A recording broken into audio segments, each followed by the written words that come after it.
मोदी सरकार का पहला बजट वित्त मंत्री ने आज पेश किया। इस बजट के प्रसारण को बरेली के एक निजी होटल में इंडियन इंडस्ट्रीज एसोसिएशन से जुड़े तमाम उद्योगपतियों एवं व्यापारियों ने लाइव देखा। उसके बाद अपनी प्रतिक्रिया व्यक्त करते हुए इंडियन इंडस्ट्रीज एसोसिएशन से जुड़े सदस्यों ने कहा कि बजट कुल मिलाकर अच्छा है। बजट में किसी तरह के नए टैक्स का प्रावधान नहीं लाया गया है।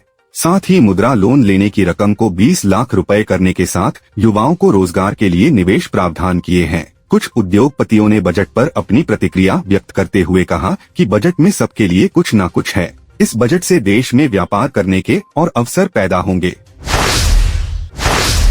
बरेली में श्री कुमार तनय वैश्य महिला समिति द्वारा सावन माह के पहले मंगलवार को भंडारे का आयोजन किया गया, जिसमें काफी संख्या में पहुंचे राहगीरों ने प्रसाद ग्रहण किया। गुलाब राय इंटर कॉलेज के पास श्री कुमार तनय वैश्य महिला समिति द्वारा भंडारे का आयोजन किया गया। समिति के अध्यक्ष संध्या गुप्ता द्वारा बताया गया कि श्री कुमार तनय वैश्य महिला समिति काफी सालों से जनहित कार्य निरंतर करते चले आ रहे हैं। इसी क्रम में आज भंडारे का आयोजन किया गया। भंडारे में प्रसाद वितरण के दौरान अध्यक्ष संध्या गुप्ता, महामंत्री रीना गुप्ता, कोषाध्यक्ष शौलिका गुप्ता, आशिमा गुप्ता, प्रियंका, अनेकता, सोनम, सुचि, पायल, नीलम, कनिका, कामिनी, पूनम, मीना, संगीता, पायल आदि लोग मौजूद रहे।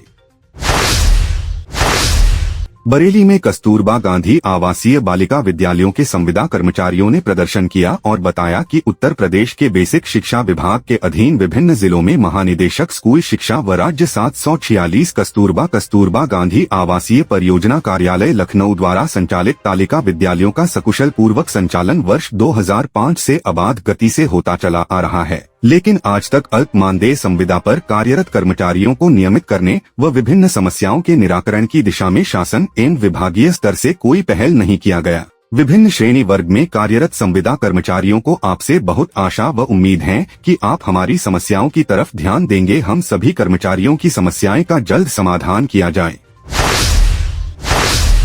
बरेली के सिरौली थाना क्षेत्र के केसरपुर गांव में 18 जुलाई को ग्राम प्रधान पति समेत करीब 1 दर्जन से अधिक लोगों ने रईसउद्दीन की परचूनी की दुकान और मेडिकल स्टोर में घुसकर लूटपाट और मारपीट की। वहीं इस घटना के कई वीडियो भी सोशल मीडिया पर वायरल हो रहे हैं। पीड़ित ने इस मामले की शिकायत थाने में की तो कोई सुनवाई नहीं हुई, जिसके बाद पीड़ित ने इसकी शिकायत एडीजी से की और उनके आदेश पर सिरौली थाने में मुकदमा दर्ज कर लिया गया है। रईसउद्दीन ने बताया कि इन सभी के हाथों में लाठी डंडे, तलवारें और नाजायज असलाह था। इन लोगों ने मेरे साथ और मेरी बहन, पिता और रिश्तेदारों के साथ मारपीट की। सबको लाठी डंडों से बेरहमी से पीटा। मेरे पिता पर तलवार से हमला किया, जिससे उनकी हाथ की अंगुली कट गई। इन लोगों ने मेरी दुकान के गल्ले में रखे हजारों रुपए और दुकान का सारा सामान भी लूट लिया। बरेली जिले से लेकर प्रदेश भर में चर्चा रही इज्जतनगर गोलीकांड को 1 महीना हो गया। इस मामले में पुलिस ने राजीव राणा पक्ष से करीब 3 दर्जन से अधिक लोगों को गिरफ्तार किया था। दूसरे पक्ष से आदित्य व उनके बेटे अभिराज को गिरफ्तार कर जेल भेज दिया था। उसके बाद मामले को गंभीरता से लेते हुए बुलडोजर की कार्रवाई की गई थी। इस मामले में भी कई लोग फरार चल रहे हैं, जिन पर पुलिस ने 25,000 रुपए इनाम की घोषणा भी की है। कुछ को पुलिस ने मुठभेड़ में गिरफ्तार किया था। इस मामले में आज आदित्य उपाध्याय की मां एसएसपी से मिली और न्याय की गुहार लगाई है। आज आदित्य उपाध्याय की मां रिटायर्ड पुलिसकर्मी मीरा शर्मा ने एसएसपी अनुराग आर्य से मिली और बताया कि उनकी दुकान पर 22 जून को राजीव राणा ने हमला कर उसे बुलडोजर से तोड़ दिया था। उनका बेटा आदित्य उपाध्याय व पुत्र अभिराज उपाध्याय केवल अपनी संपत्ति को बचाने के लिए गए थे, लेकिन पुलिस द्वारा उन्हें भी जेल भेज दिया गया।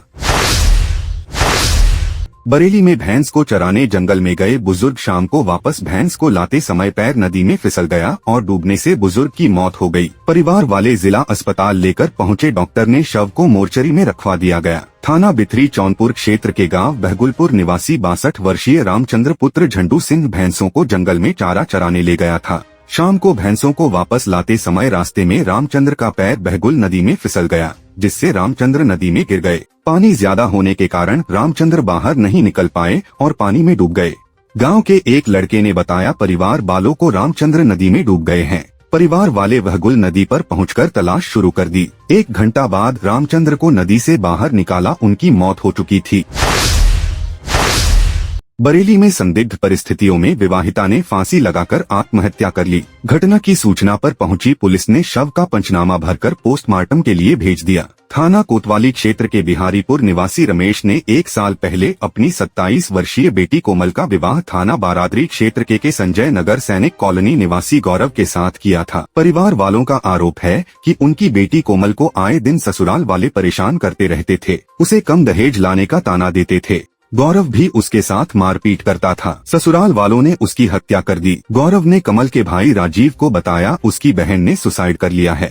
राजीव ने तुरंत ही इसकी सूचना पुलिस को दी। मौके पर पहुंची पुलिस ने शव का पंचनामा भरकर पोस्टमार्टम के लिए भेज दिया। वहीं महिला के पति गौरव को पुलिस ने हिरासत में ले लिया है।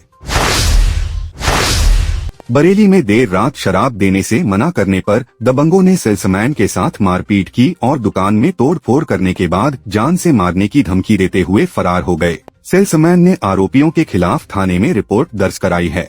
थाना क्योलडिपा क्षेत्र के गांव केला डांडी निवासी राकेश कुमार पुत्र रामस्वरूप क्योलडिपा में शराब की दुकान पर सेल्समैन है। उसने बताया कि बीती रात दीनानाथ पुत्र सरस्वती प्रसाद निवासी बिहारीपुर अपने साथी अब्दुल रहमान व मुकेश कुमार के साथ कार से दुकान पर आए। वह लोग बगैर रुपए दिए शराब मांगने लगे। उसके शराब देने से मना कर दिया तो उन लोगों ने शराब की दुकान में घुसकर उसके साथ मारपीट की। दुकान में रखा सामान तोड़ फोड़ दिया, शराब की बोतलों को भी तोड़ दिया। शोर शराब होता देख वहां अन्य लोगों के आने पर आरोपी जान से मारने की धमकी देते हुए फरार हो गए। राकेश ने बताया कि वह लोग झगड़ालू किस्म के हैं। इससे पहले भी वह लोग इस तरह की घटना को अंजाम दे चुके हैं।